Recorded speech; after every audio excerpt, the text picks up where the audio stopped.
Good morning, student. Hope you all are studying well. Today I am going to talk about fiscal policy and its role in a developing economy. The objective of every government is always to have a balanced budget.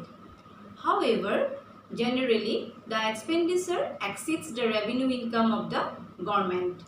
In order to meet this situation, the government imposes new taxes or increases existing taxes, takes internal or external loans, or resort to deficit financing by issuing fresh currency notes.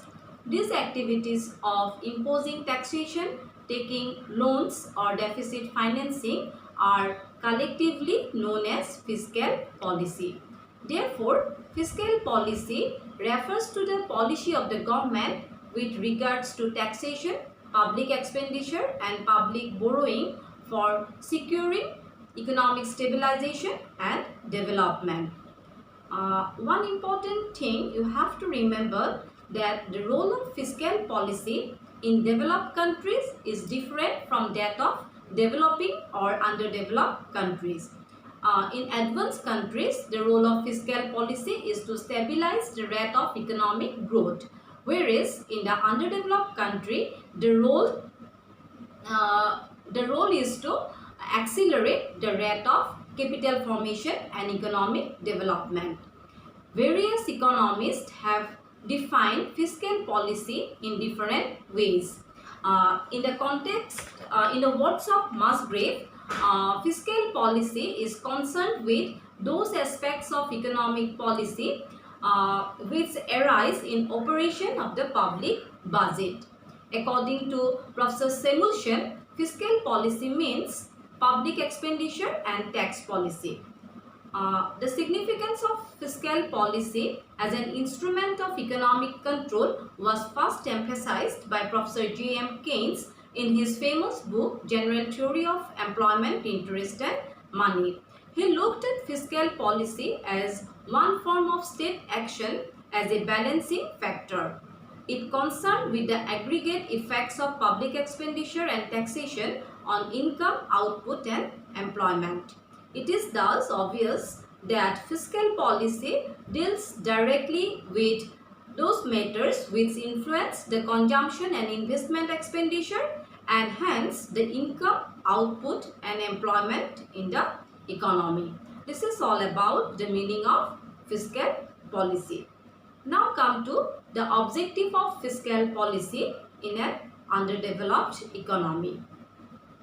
All of you know that our countries or underdeveloped countries usually suffers from several problems. The problems are chronic unemployment, chronic poverty, chronic backwardness, both economic and social, and glaring inequalities of income and wealth.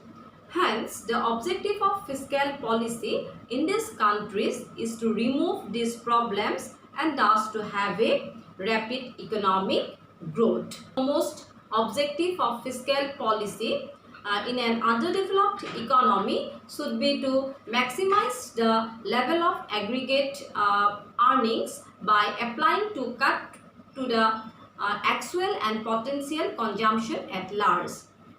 The second objective of fiscal policy in an underdeveloped economy should be to maximizing the rate of capital formation to break down economic stagnation and thus to lead the country to the path of rapid economic progress.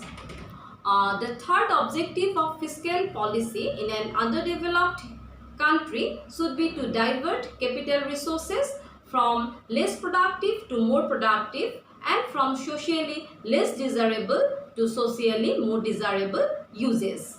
The fourth objective of fiscal policy in an underdeveloped country is to increase employment opportunities in the country. And the fifth objective of fiscal policy is to protect underdeveloped economy from the domain of inflation.